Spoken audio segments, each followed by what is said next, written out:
Olá, queridos irmãos, sejam bem-vindos ao canal Para Que Todos Saibam. Hoje é sábado 26 de outubro, estamos iniciando a lição 5, o testemunho dos samaritanos.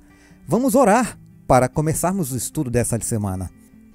Querido Deus e Pai Todo-Poderoso, Criador dos céus e da terra, nos achegamos a Ti, Senhor, para clamar pelo Espírito Santo, para que venha nos instruir nessa nova semana de estudos. Sê com cada membro dessa classe, que todos nós, Senhor, possamos crescer em espírito e em verdade no conhecimento da Tua palavra. Em nome de Jesus, amém. Muito bem, o verso para memorizar desta semana está em João capítulo 4, verso 42.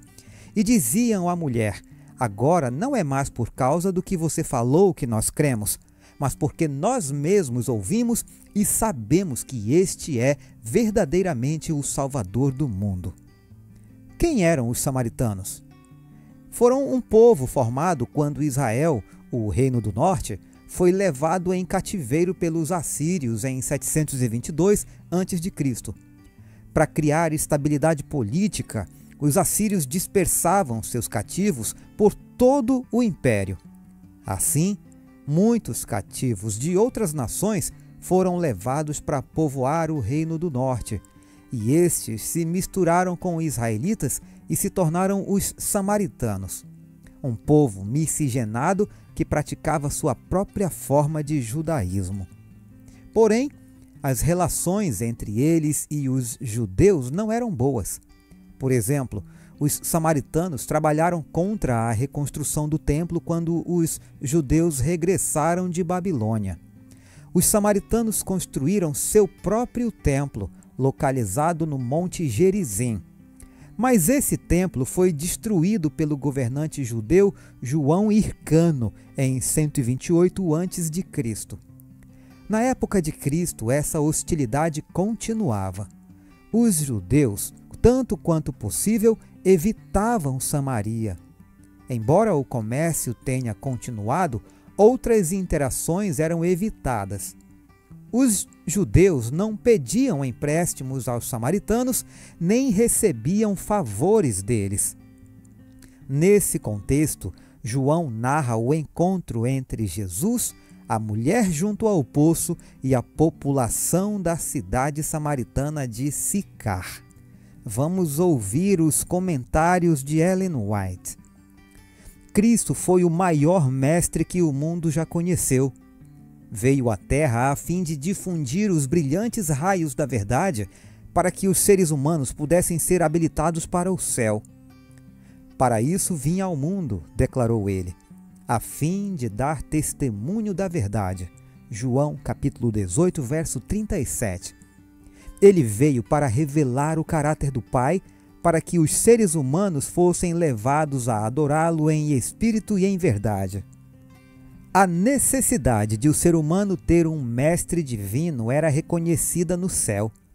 A piedade e a terna compaixão de Deus foram despertadas para com os seres humanos caídos e presos à carruagem de Satanás. Ao chegar à plenitude dos tempos, Deus enviou seu Filho.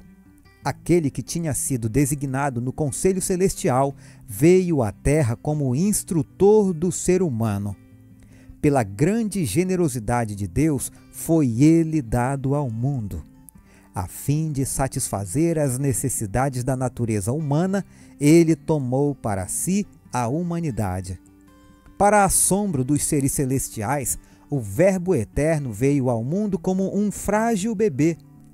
Plenamente preparado, ele deixou as cortes reais, aliando-se misteriosamente com os caídos seres humanos. O Verbo se fez carne e habitou entre nós. Conselhos aos pais, professores e estudantes, página 187. No Templo de Jerusalém havia apenas uma baixa parede divisória entre o pátio exterior e as outras dependências do edifício sagrado. Nessa parede havia inscrições em diferentes línguas declarando que ninguém, a não ser os judeus, podia ultrapassar esses limites. Se um estrangeiro ousasse adentrar o recinto interior, estaria profanando o templo e pagaria com a vida. No entanto, Jesus, o originador do templo e de seu cerimonial, atraía a si os estrangeiros por meio da compaixão humana, enquanto sua graça divina lhes trazia a salvação que os judeus rejeitavam. O Desejado de Todas as Nações, páginas 144 e 145. Perto dos israelitas encarregados de reconstruir o templo, viviam os samaritanos, uma etnia mestiça que tinha surgido em consequência do casamento entre os colonos pagãos das províncias da Assíria com o remanescente das 10 tribos que fora deixado em Samaria e na Galiléia. Nos últimos anos, os samaritanos declaravam adorar o verdadeiro Deus, mas no coração e na prática eram idólatras. Durante o período da restauração, esses samaritanos ficaram conhecidos como os adversários de Judá e Benjamim. Ouvindo eles que os que haviam voltado do cativeiro estavam reconstruindo o templo ao Senhor Deus de Israel, aproximaram-se de Zorobabel e dos chefes de famílias e expressaram o desejo de se unirem a eles em sua construção. Propuseram: deixem-nos ajudar na construção.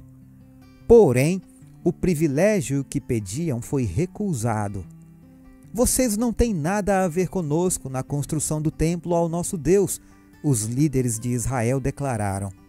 Nós mesmos, sozinhos, vamos construí-lo ao Senhor Deus de Israel, como Ciro, rei da Pérsia, nos ordenou. Esdras 4, versos 1 ao 3. Se os líderes judeus tivessem aceitado essa oferta de ajuda, teriam aberto uma porta para a entrada da idolatria. Eles viram claramente a falta de sinceridade dos samaritanos.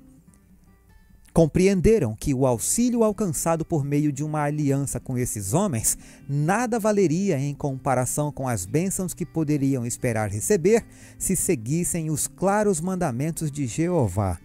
Profetas e Reis, páginas 329 e 330. Irmãos queridos, a história nos lembra que todos, independentemente da origem ou contexto, são igualmente amados e chamados por Deus. Assim, somos desafiados a refletir sobre as nossas próprias divisões e inimizades e a perguntar onde ainda precisamos praticar a reconciliação, às vezes no trabalho, em casa, na igreja. Que possamos seguir o exemplo de Cristo, abrindo nossos corações para acolher aqueles que são diferentes de nós e levando uma mensagem de reconciliação ao mundo. Finalizando, se este conteúdo foi útil para você, não se esqueça de curtir o vídeo, se inscrever no canal e compartilhar com os seus amigos. Deus abençoe sua vida e um forte abraço. Fiquem todos com Jesus.